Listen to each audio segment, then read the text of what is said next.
dias 22 a 26, acontece o seminário No Meio do Caminho Tinha uma COP. Nunca esqueceremos desse acontecimento? Perspectivas sobre a COP em Belém. O tema é longo. É uma iniciativa da equipe de pesquisa que desenvolve o projeto COP30 em Belém do Pará, das oportunidades de transformações urbanas aos desafios para a participação e controle social. Quem dá todos os detalhes desta programação é a professora visitante do programa de pós-graduação em Geografia da Universidade Federal do Pará, Olga Lúcia de Freitas. Querida, seja bem-vinda ao programa. Muito obrigada por essa sua disponibilidade, considerando que o seminário acontece justamente logo depois desse feriadão que se avizinha. Qual é o intuito, Olga, desse seminário? Quais foram os maiores desafios para organizar um evento deste tamanho? Bom, boa tarde, antes de tudo, a quem nos assiste, a vocês no estúdio. É uma alegria poder compartilhar um pouco é um desafio, o seminário em si é um desafio e ele se dispõe também a tratar de desafios, né? O tema pode parecer para algumas pessoas, mas é um tema, né? No meio do caminho tinha uma COP, nunca nos esqueceremos desse acontecimento. Na verdade, é uma questão provocativa mesmo e ele faz alusão ao poema do Carlos Drummond de Andrade, No Meio do Caminho, Sim. Que é um poema curto, mas ele diz: no meio do caminho tinha uma pedra no meio do caminho, enfim, nunca me esquecerei deste acontecimento. Então, nós fizemos um gancho, né, entendendo, sobretudo, que desde a universidade é também nossa obrigação sair um pouco das caixinhas, né, dos quadradinhos. Então, a ideia a ideia é fazer uma conexão, mesmo com esse mundo mais lúdico, né, para que as pessoas consigam pensar a COP para além daquilo que está estritamente colocado todo dia na mídia, enfim. Sim. A COP é mais do que isso em vários sentidos. Então, acho que duas palavras que são sempre muito associadas e que dão nome não apenas ao nosso seminário, mas ao projeto de pesquisa ao qual ele se vincula, tem duas palavras que eu acho que são chaves: oportunidades e desafios, né? Então, assim, tudo que está acontecendo hoje em Belém e tudo que nós vamos debater no seminário, ele tem quase que essas duas faces, né? Oportunidades, quando a gente pensa nas possibilidades positivas que o evento e a sua preparação trazem para a cidade e para a vida, para o nosso cotidiano, e desafios. Desafios porque não só os desafios operacionais e concretos relacionados às obras, mas assim, a gente tem uma partezinha final do nosso projeto que é desafios da participação e controle social. Isso a gente não tem visto muito exercitado, né, nesse momento de preparação da cidade para a COP. Sim. As coisas são definidas por alguém em algum lugar, né, e muitas vezes a sociedade local, que no caso das transformações urbanas concretas do nosso cotidiano em Belém, elas não são envolvidas nessas discussões. Infelizmente, a gente até tinha uma expectativa. Nós estamos trabalhando há mais de um ano no projeto, não no seminário. Deixa eu esclarecer. Então, a gente tem um projeto de pesquisa chamado a COP30 em Belém, das oportunidades de transformações urbanas aos desafios. O projeto passou a existir a partir do momento que a cidade foi designada para isso. Antes disso, na verdade, mais ou menos. Quando surgiram os primeiros indícios de que a COP seria em Belém, havia um edital aberto numa agência financiadora nacional, que é o CNPq, ligado ao Ministério da Ciência e Tecnologia, e havia um edital aberto, né? E eu trabalhei, eu não sou de Belém, né? Estou em Belém há alguns anos, sou agora professora visitante no programa de pós-graduação em Geografia da UFPA, mas eu tenho uma carreira, sou aposentada na Universidade Federal do Paraná, em Curitiba. Por lá vivi mais de 30 anos. E há 10 anos atrás, eu tive a oportunidade de coordenar, em Curitiba, uma parte de um projeto nacional de uma grande rede chamada Observatório das Metrópoles, sediada no Rio de Janeiro, na Federal do Rio de Janeiro, que discutia os mega-eventos. Por ocasião, todo mundo vai lembrar da Copa, das Olimpíadas, né? E por ocasião dessa oportunidade, né, eu coordenei as transformações pelas quais Curitiba passou para se preparar para a Copa do Mundo. Copa do Mundo não tem nada a ver com COP, embora o nome seja semelhante. E isso até dificulta porque causa uma certa confusão na cabeça das pessoas. A gente tem visto aqui em Belém isso também.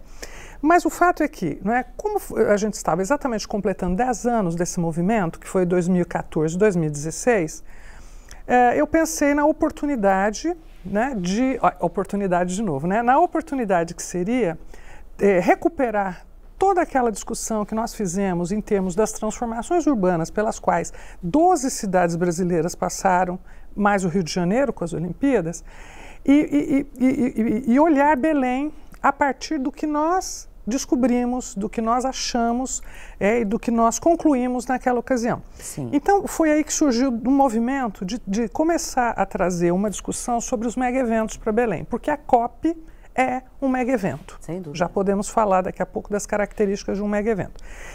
Então, nós fizemos um movimento. A essa altura, eu trabalhei também na UNAMA, no programa de pós-graduação em Meio Ambiente e Desenvolvimento Urbano, e lá nós organizamos um grande seminário, que foi, assim, talvez o primeiro seminário acadêmico, que tratou dos mega-eventos 10 anos depois e inserindo a COP. Nessa altura, a Belém estava naquela discussão, vai ser Belém, não vai ser Belém, vai ser Brasil, então, quando nós fizemos a proposta do projeto a ser financiado e foi exitoso no CNPq, a gente ainda não tinha segurança de que Belém seria a sede. Interessante. Mas, como havia discussão dos mega-eventos, a gente discutiria, enfim, faríamos algumas mudanças de percurso caso não fosse Belém. Foi Belém, é Belém, e aí o nosso projeto acabou ganhando uma outra dimensão.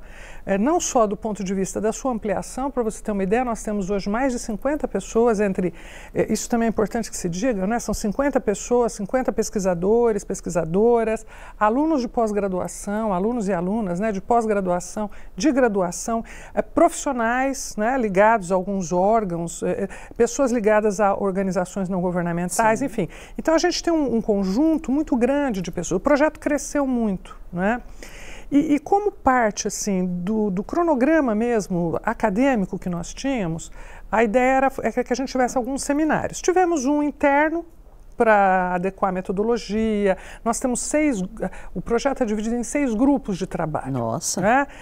Então tem um grupo de trabalho que discute mobilidade, um que discute mega-eventos, um infraestrutura urbana e os projetos, um centro histórico, a participação e controle social, e um eixo integrador que a gente chama, Ótimo. que tenta fazer a integração de tudo isso. E aí o projeto foi crescendo e alguns meses atrás, ainda no fim do ano passado, nós resolvemos fazer um seminário. E tivemos que tomar algumas decisões. E é bom, inclusive, que as pessoas saibam das dificuldades que a gente autonomamente propor um seminário que foi tomando um vulto tal que, se você entrar agora na nossa página do seminário, todas as inscrições estão esgotadas. E a gente sempre aumenta e passa 1 hora, as inscrições se esgotaram novamente. Então, o telespectador e a telespectadora que nos assiste agora e quiser fazer inscrição, nós ainda abriremos um lote, porque ele é um seminário gratuito, um lote de inscrição entre hoje e amanhã. Sim. Por quê? Porque nós temos uma capacidade operacional que é do tamanho dos auditórios da universidade. Pronto. Claro que a gente não quer pegar um auditório de 1000 lugares, não é esse o propósito. Então, a gente está ali numa perspectiva de 200, 300 pessoas, que já é um público bastante relevante. Então, foi assim que o seminário surgiu, como essa possibilidade de, mais do que nós, enquanto pesquisadores das várias áreas, nós temos geógrafos como eu, geógrafas como eu, engenheiros, arquitetos urbanistas, Ótimo. economistas, sociólogos, enfim, uma série de áreas diferentes que se encontram. Então, mais do que a gente falar sobre o que nós estamos fazendo, nós optamos em fazer um movimento de ouvir o que está acontecendo. Com certeza. Então, no seminário, quem puder entrar na nossa página, vai perceber que nós temos um conjunto de convidados, hoje já são mais de 20, né, que vem de alguns setores. Então, eu diria, nós temos o setor acadêmico, né, que aí pessoas que têm a sua vida ligada a esse olhar que a universidade nos oferece sobre as coisas. Nós temos pessoas que vêm do campo profissional, né, que estão em órgãos, em agências. Nós temos pessoas que vêm do campo do ativismo e das organizações, dos movimentos sociais. Sem dúvida. Né? Nós temos pessoas que também vêm da gestão. Então, eu diria que, basicamente, nós temos 4 grandes núcleos, né, que não... Excelentes representatividades, por sinal. Sim, e a ideia original, que a gente não conseguiu fazer, porque exatamente por essa dimensão que o evento foi tomando, era que nós tivéssemos apenas 4 mesas e essas mesas tivessem essa composição que eu mencionei. Né? Aí nós mudamos um pouco também o rumo e vamos ter 2 mesas e vários painéis, porque nós resolvemos que os painéis nos permite ter mais gente falando por menos tempo e circulando os assuntos. Pronto. Então, como todo mundo sabe, né, a cada dia surge uma novidade, surge um tema, eu diria que meio polêmico, né, em relação à COP. Então, a gente se organizou de modo a atender esses temas, vamos chamar de polêmicos, né? Sim. Seja a questão da hotelaria, seja a questão da sustentabilidade dos projetos e, né, essa coisa das estruturas artificiais que foi, né, super... Gerou um ruído enorme. Rodou o Brasil, né? Eu estava fora de Belém a semana passada e onde estava, a pergunta era essa, né? Enfim... Então, acho que assim, a gente, né, vai tentar, claro, na medida do possível, contar com essas participações. Né? Outra coisa super importante também é que, como né, uma atividade das universidades envolvidas, Universidade Federal do Pará, UNAMA, né, Instituto Federal, como é uma atividade, todos nós que participamos somos voluntários.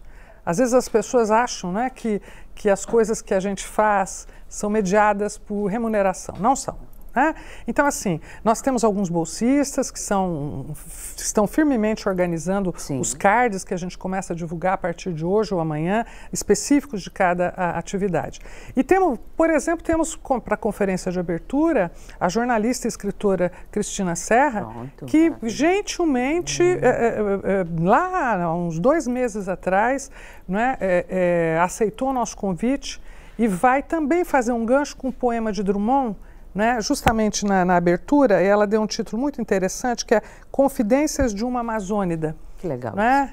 Então, fantástica. Exatamente. Então, assim, são atividades e pessoas que se engajam voluntariamente para que o evento se realize. É um evento grandioso, né? Ferramentas vocês têm para isso. Falando em grandioso, o que é que caracteriza a COP como um mega evento?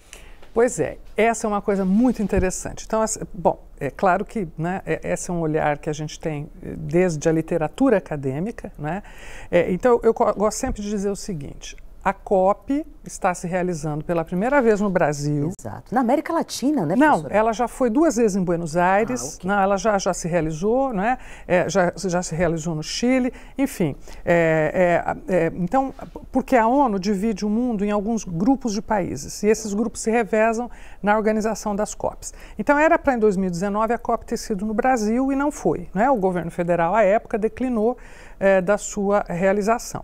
E foi para o Chile, tá? Que na verdade não se realizou no Chile, se realizou sob a presidência do Chile, mas se realizou em Madrid, exatamente porque, eu suponho, né, que à época o governo chileno não tinha condições de viabilizar concretamente, porque nós estamos vendo, né, o que é preciso do ponto de vista de infraestrutura para a realização da COP em cidades que têm menos, né, essa capacidade ou essa vinculação aos mega-eventos. Mas o que são os mega-eventos? Os mega-eventos, primeiro, eles são eventos itinerantes. Né? Então, eles se realizam em diferentes lugares, eles podem ser de diferentes naturezas. A COP, por exemplo, ela é um mega-evento que a gente pode chamar de natureza política, mas existem mega-eventos de natureza esportiva, que são os mais conhecidos. Pronto. Outros tantos de natureza cultural, né? E assim por diante. Então, essa é uma outra característica dos mega-eventos.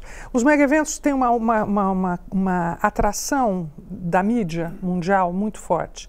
Esta é uma outra característica. Então, né, as atenções do mundo se voltam para alguns lugares onde esses mega-eventos se realizam. E uma outra característica não menos importante, e essa acho que é a principal aqui, é que os mega-eventos eles são portadores, né, de necessidades que levam a uma série de transformações nas cidades onde eles acontecem. Okay. Né? Então, eu já vou até antecipar uma pergunta que sempre me fazem. Ah, mas o Sírio é um mega-evento. Do ponto de vista teórico, não é. Por quê? Porque ele se repete no mesmo lugar todo ano. Sim. Né? E a infraestrutura que o Sírio precisa para se organizar não é uma estrutura físico, de infraestrutura, enfim, ele tem uma natureza diferenciada. Né? Então, do ponto de vista teórico, olhando desde a discussão da literatura acadêmica, ele não é um mega-evento, embora ele seja grandioso, né? Milhares de pessoas. Com certeza. Uma outra coisa também que caracteriza os mega-eventos é isso, que esqueci de me referir, que são eventos que atraem públicos imensos. E diversos. E diversos. Então, se a gente pega, por exemplo, né, um mega-evento esportivo, isso é mais fácil de a gente perceber. Nós acabamos de ter, quer dizer, o ano passado, as Olimpíadas, né? Quantos canais de televisão simultaneamente ofereciam, né, a transmissão daquele mega-evento? Então, a COP não é assim. Né? Porque a COP, nós não vamos ter um canal de televisão exclusivo, claro, teremos certamente os canais de internet, né? O YouTube, os canais oficiais da ONU e assim por diante. Então, né, de toda forma, as transformações que são necessárias para preparar a cidade para um mega-evento, elas são consideráveis e elas envolvem muito recurso. Uma outra característica. Normalmente são recursos públicos. Sim. E é o que a gente está vendo hoje em Belém. Exatamente. Nós temos um volume de cerca de... partimos de 5 bilhões de reais, hoje já se fala em 6 bilhões de reais. Sim. Isso é $1 bilhão. Nós não estamos falando de pouca coisa. Exato. Nós estamos falando de muito dinheiro. E por isso aquelas duas palavrinhas que a gente coloca sempre no nosso projeto, elas adquirem cada vez mais importância, que é a participação e o controle social. Pronto, vamos já falar sobre isso lá na frente. Pergunta do público de casa. O Sérgio do bairro da Conta pergunta: no que essas transformações urbanas que estão sendo feitas no centro da cidade irá influenciar positivamente para quem mora nas periferias? Ele deu a deixa justamente para a gente falar do controle social. Excelente. Pois é. Uma outra característica, né, dos mega-eventos é que eles são seletivos espacialmente. Ou seja, tem tudo a ver com essa pergunta que foi colocada. Será que toda a cidade igualmente vai se beneficiar das infraestruturas que estão sendo criadas, né, para o mega-evento, no nosso caso específico para a COP? Não. Exato. Por quê? Porque há perímetros que são definidos e são esses lugares e que, infelizmente... Aí a gente perde uma outra oportunidade importante de transformação. Infelizmente, o que a gente tem é o reforço das áreas que em tese, já são áreas bem estruturadas. Né? Por quê? Porque nós estamos falando da circulação de pessoas por certos lugares da cidade. Exato. As pessoas não vão circular pela cidade toda. Né? Ou quando a gente pega, por exemplo, exatamente o lugar, né, fisicamente onde a COP vai se realizar, que é o Parque das Cidades, Hangar Parque das Cidades, né? Parque da Cidade. A gente vai um pouquinho antes, está o aeroporto. Então, o que a gente vê é uma espécie de um eixo, né, que é o eixo aeroporto, Parque da Cidade e a área central de Belém. Né? Por quê? Porque na área central de Belém... Quer dizer, é difícil falar em área central de Belém, né? Porque Belém é uma cidade diferente de outras, geometricamente falando, né? Mas, assim, são nessas áreas, né? Que a gente aqui está chamando de centrais, que nós vamos ter, por exemplo, a rede hoteleira. Onde é que estão hoje os hotéis em funcionamento ou aqueles que estão sendo projetados, né, ou estão em processo de transformação? Eles não estão espalhados por toda a cidade, eles estão em alguns nichos. Né? Eu diria rapidamente que esses nichos são a área central, Batista Campos, o Marizal, né? Eles são o entorno do aeroporto e Hangar. Ali a gente tem uma rede hoteleira mais estabelecida. Não é? Então, infelizmente, são oportunidades que se perdem, não é? de propor uma maior inclusão espacial, né, das áreas da cidade. Na minha opinião, e a minha opinião é baseada não só no que eu vejo aqui, mas nessa minha experiência passada, sim, é que a gente tem uma coisa, né, que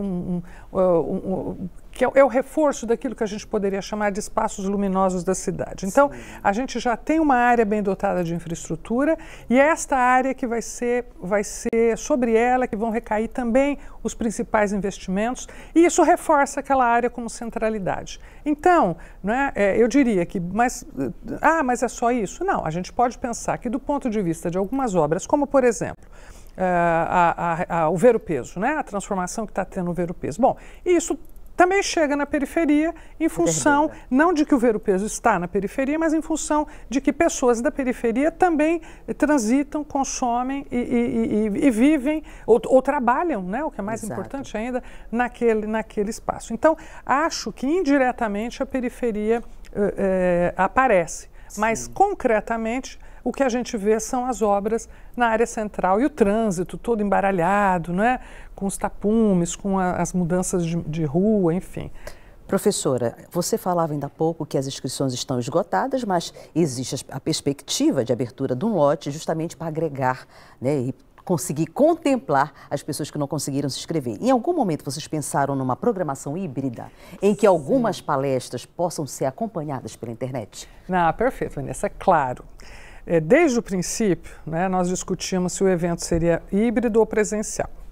Eu diria que por uma questão de princípio no sentido de tentar retomar uma ocupação dos próprios ambientes das universidades, eu estou falando de todas elas, que ficaram um pouco esvaziados após a pandemia. Após a pandemia, a gente passou a ter outras formas de interação que povoam menos os espaços públicos das universidades. Então, a gente tem um princípio de que ele é presencial. Mas, né, híbrido ele não será no sentido de que o híbrido pressupõe que as pessoas poderão se inscrever e poderão interagir de forma remota.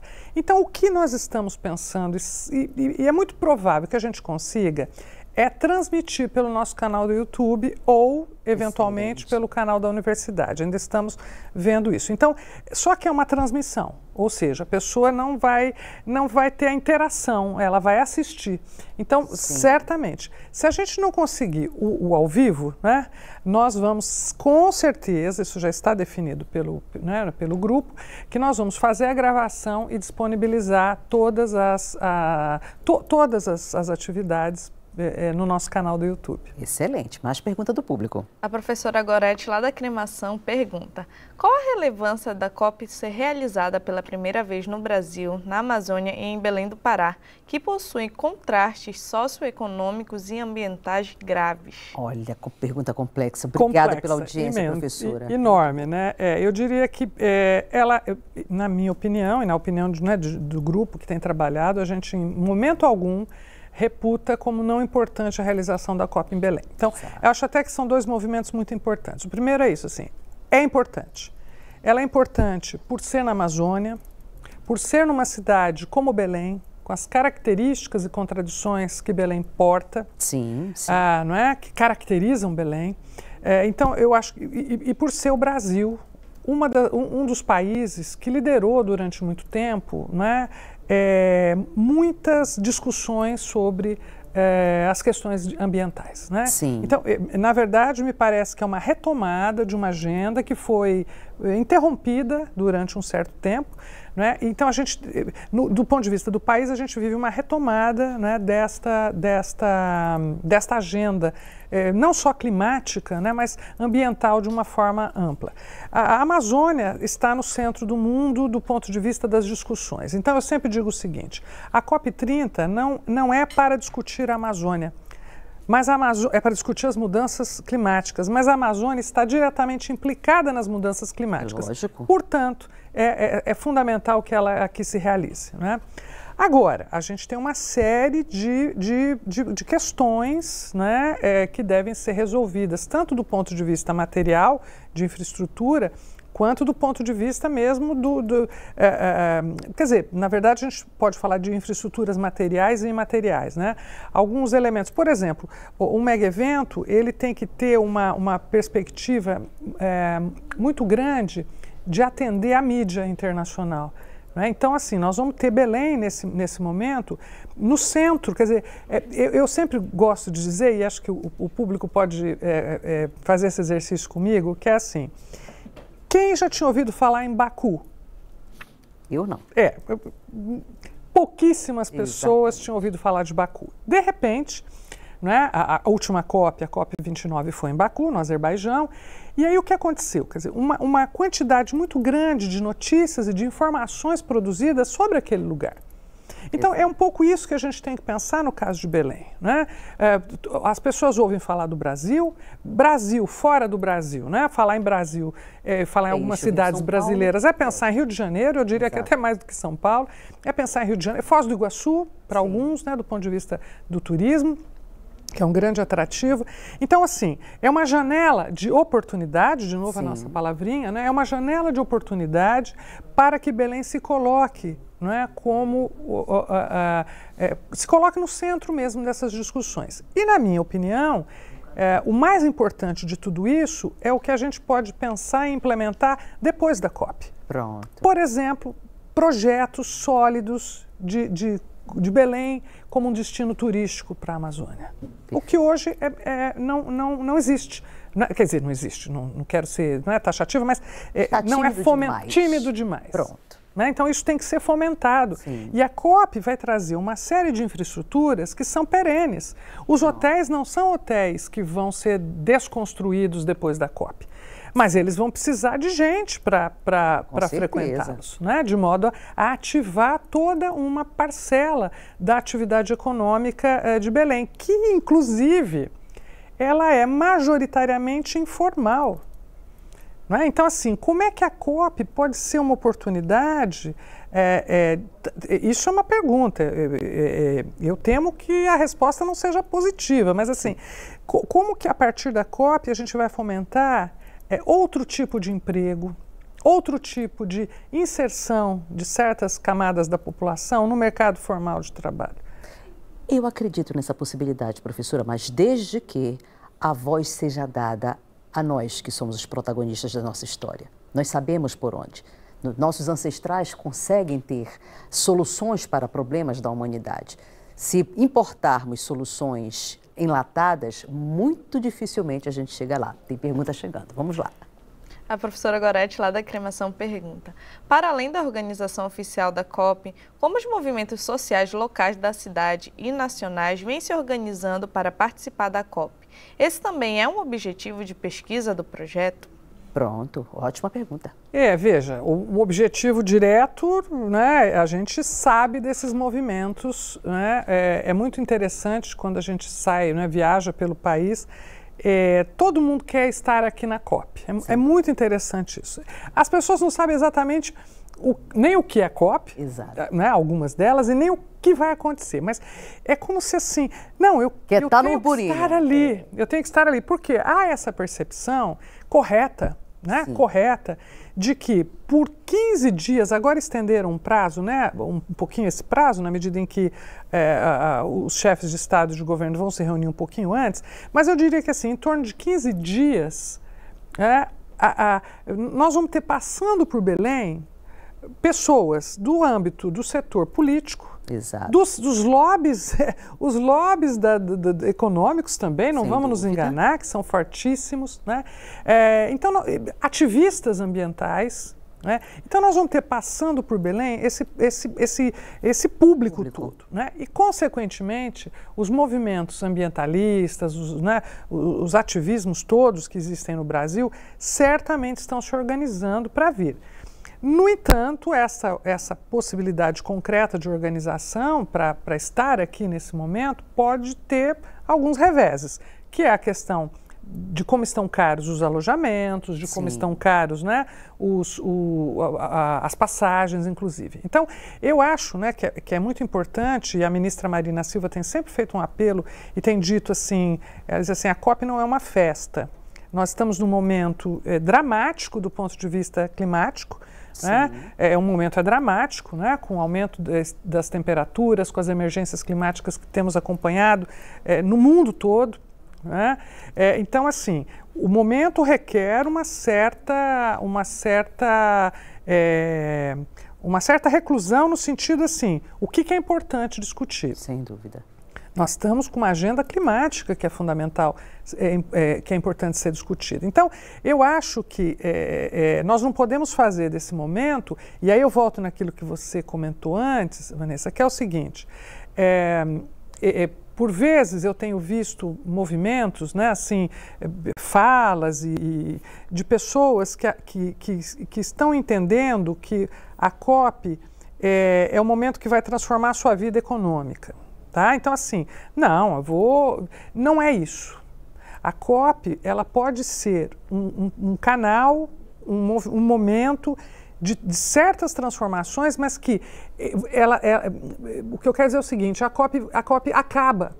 Sim. A COP acaba. No dia 25 de novembro não temos mais a COP e o movimento começa para o destino seguinte da COP. Exato. Então, assim, o super importante é a gente pensar. E o que vai sobrar disso como ações de médio e longo prazo que são capazes de mudar a vida de quem interessa, que é a vida de quem vive nessa cidade. Exatamente. Então, essas coisas que a gente tem ouvido sobre, né, os aluguéis, enfim, e sobre né, as locações. Então, é preciso, né, que haja um chamamento para que as pessoas entendam que isto vai parar, vai acabar. Com certeza. Só não acaba a possibilidade das pessoas continuarem ganhando dinheiro com aluguel de temporada, com rede hoteleira, com os pequenos negócios e restaurantes que estão proliferando agora, se houver um planejamento de médio e longo prazo, e o Estado é fundamental para isso, né? No sentido de ter propostas e projetos que incluam o turismo como principal elemento, que é né, alguma coisa que pode ativar a economia de forma mais perene do que a COP. Sem dúvida. Que a COP vai acabar. Outra coisa que eu acho super importante, que a gente não tem ouvido falar, é que uma parte do recurso, né, dos recursos que estão sendo utilizados, que estão chegando, né, desses bilhões que estão chegando para a COP, eles vão ter que ser pagos. Eles não são doações. Uma parte é fundo perdido, mas uma parte são empréstimos que vão ter que ser pagos. Então, eu acho que assim, o momento da euforia não pode nos botar uma venda, nos cegar, né, em relação e o futuro disso. Seja o futuro do ponto de vista de como é que vão se manter esses negócios, esses milhares de negócios e milhares de pessoas que estão eufóricas com a COP, né, como negócio, né, e não como discussão climática. Isso é importantíssimo. Então, como é que isso se mantém e como é que a gente vai ter a possibilidade de dar, oferecer né, uma mudança de paradigma em termos de empregabilidade, de negócios e assim por diante.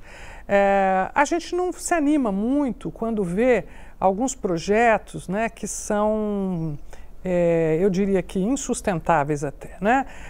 Eu passei 20 dias fora, cheguei esse fim de semana e, bom, eu estou andando pela cidade, uma série de ruas asfaltadas, né? É interessante isso, mas é interessante a gente pensar que o asfalto também é um componente que tem a ver com a indústria do petróleo, que tem a ver com a discussão cerne da COP, que são as mudanças climáticas. Sem né? dúvida. Então, assim, que soluções nós estamos usando concreto, não é? Aço, concreto, ferro. Então, são soluções que a gente está usando que tem a ver com certos paradigmas já conhecidos e usuais, mas que eles modelos ferem. repetitivos que não cabem mais. E que nós perdemos, portanto, a oportunidade de inovar desde a Amazônia. Pronto. Não é? Por quê? Porque nós estamos fazendo mais do mesmo. Exatamente. Essa é a grande verdade, não é? Professora Olga, o nosso tempo está chegando ao final. Como é que a senhora se sente com essa responsabilidade de ser a coordenadora geral dessa programação, desse seminário, e o que é que o meio acadêmico tem com relação, de expectativa com relação à COP30? Olha, bom, começo pelo fim. O meio acadêmico tem uma grande expectativa, né? No entanto, a gente também já sabe de vários grupos pelo país afora, de pessoas que estão declinando. Eu não vou conseguir, porque assim, é importante que as pessoas entendam, né, que a gente, quando sai para uma atividade que tem um financiamento da universidade, a nossa diária é de R$380. Olha só. 380. Bem dito isso. Não, eu acho importante. R$380. Então, veja, se você está colocando uma hospedagem que custa R$2.000 a diária, você está inviabilizando, e eu não estou falando dos movimentos, eu estou falando de quem está como eu no serviço público. Exato. Então, assim, a gente tem uma diária que é muito, né? Em algumas cidades hoje a gente já tem que tirar do bolso. Brasília, por exemplo, que é um lugar muito caro, raramente a gente consegue pagar o hotel com a diária. Exato. Então, veja, há uma expectativa do meio acadêmico fora de Belém muito grande. A gente tem redes de amigos em todos os lugares que já estão se organizando. Alguns já desistiram, alguns estão em processo de vai ou não vai.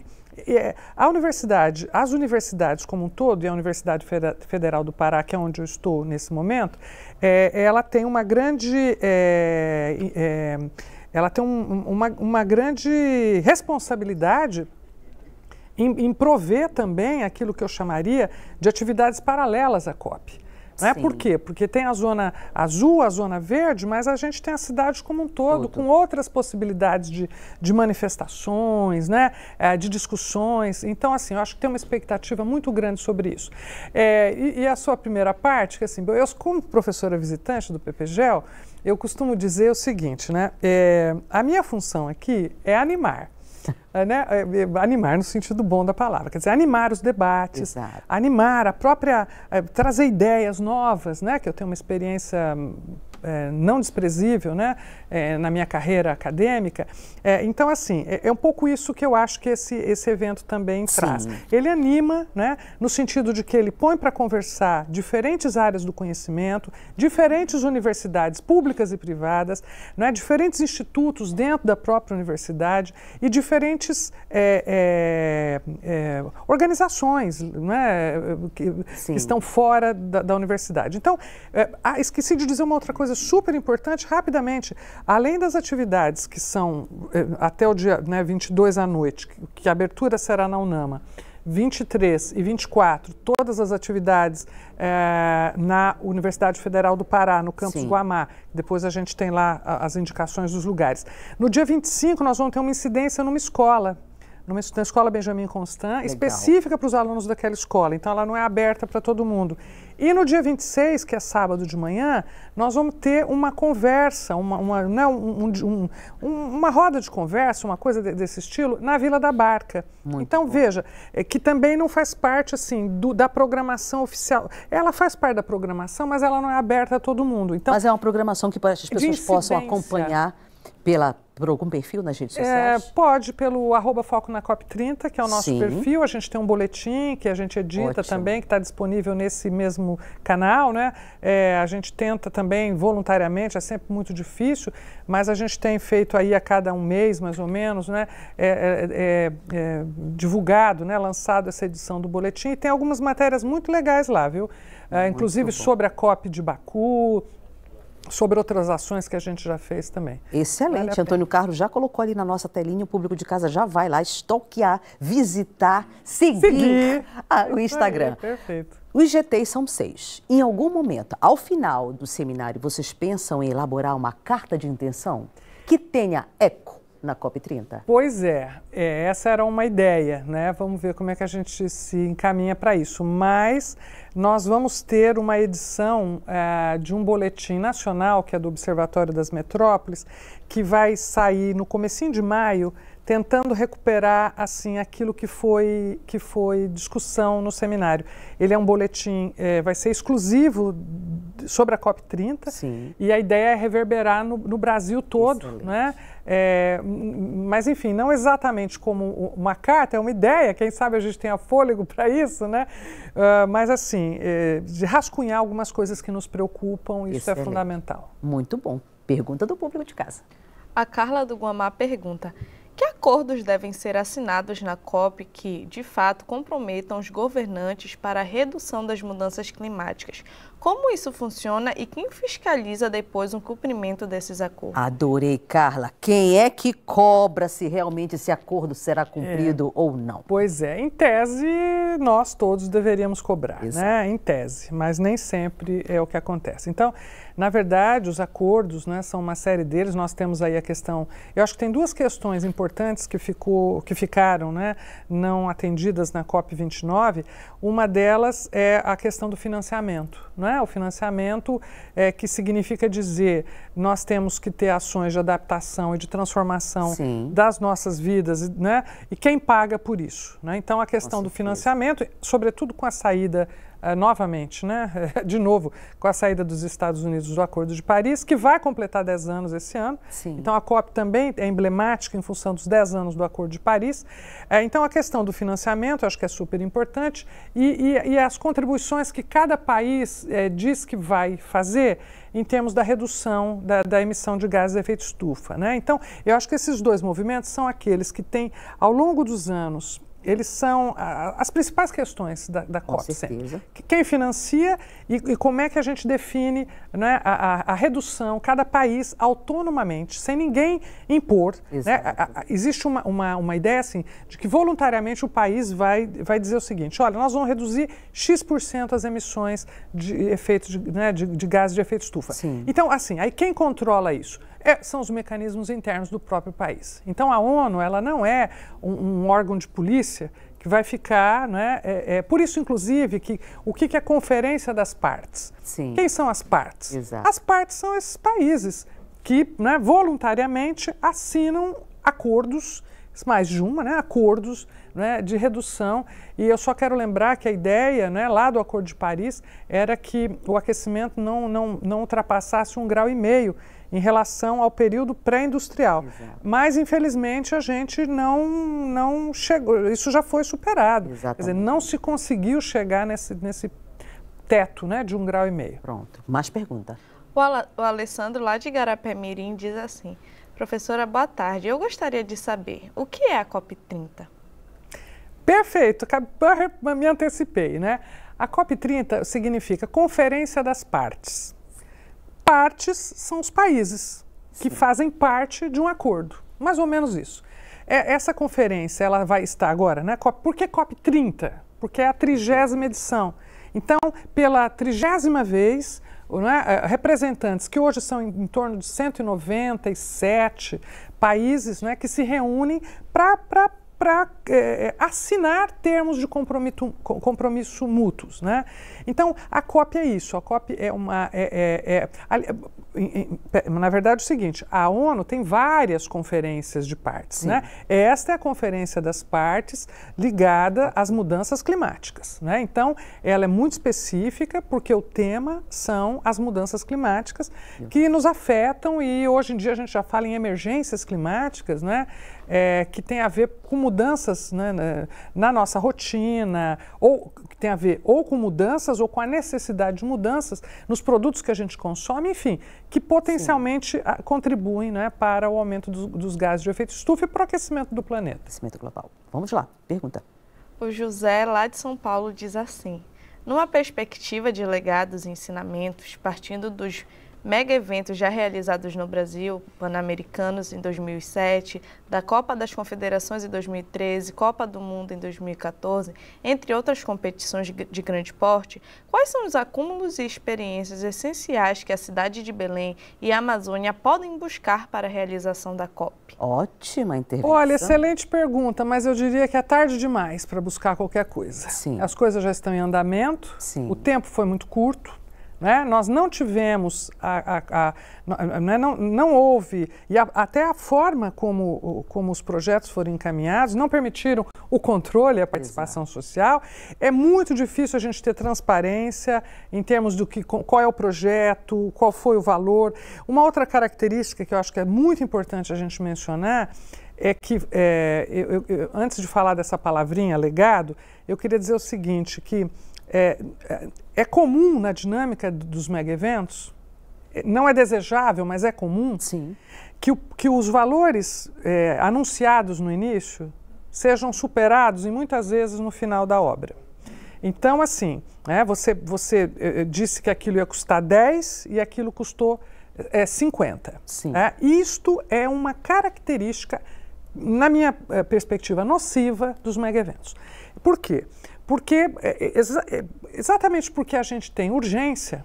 Olha só, não, o evento vai acontecer daqui a 3 meses, 4 meses, 5 meses. A urgência leva à ausência de mecanismos de controle, essa ausência, né, essa urgência, desculpe, leva a que uma série de valores sejam, licitações não há tempo para licitação, Sim. não há tempo para se respeitar relatórios de impacto ambiental, por exemplo, e etc. Então, isto é uma das coisas nocivas dos mega-eventos, nocivas no sentido da gente que olha como desde a universidade, né?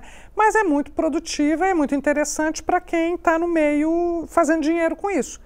Porque a todo momento você tem aditivos, você tem, não é? E como nós não temos aqui, nos mega-eventos esportivos, a gente até tinha um portal da transparência que a gente conseguia todas as informações detalhadas dos projetos. Nós não estamos vendo isso no caso da COP30, infelizmente. Então, eu acho que isso é uma coisa importante. E eu queria falar da palavra legado.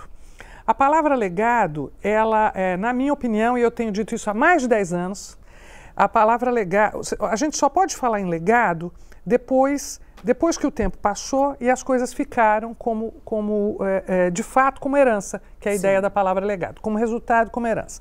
Então, o legado, ele é um expediente, é uma fórmula discursiva que todo mundo usa para justificar alguma coisa que não aconteceu, dizendo que ela vai ser boa para todo mundo, e se eu for contra, eu estou sendo contra o bem comum. Sim. Então, eu acho que a palavra legado ela é muito perversa nesse sentido. Né? Eu dizia isso lá atrás, há 12 anos atrás, que a gente só poderia saber dos legados efetivos que as cidades tiveram quando o tempo passasse. Sim. Então, por exemplo, eu acho que a gente só vai saber o que é legado da COP30 daqui a alguns anos, quando a gente olhar para trás, ver todo o esforço que foi feito de financiamento, né? E o que é que ficou daquilo? O que é que ficou em termos de manutenção, de uso como foi previsto, sem dúvida, né? De arborização que seja real, não fictícia, né? Não artificial. Quer dizer, então, como é que a gente vai saber o que é legado?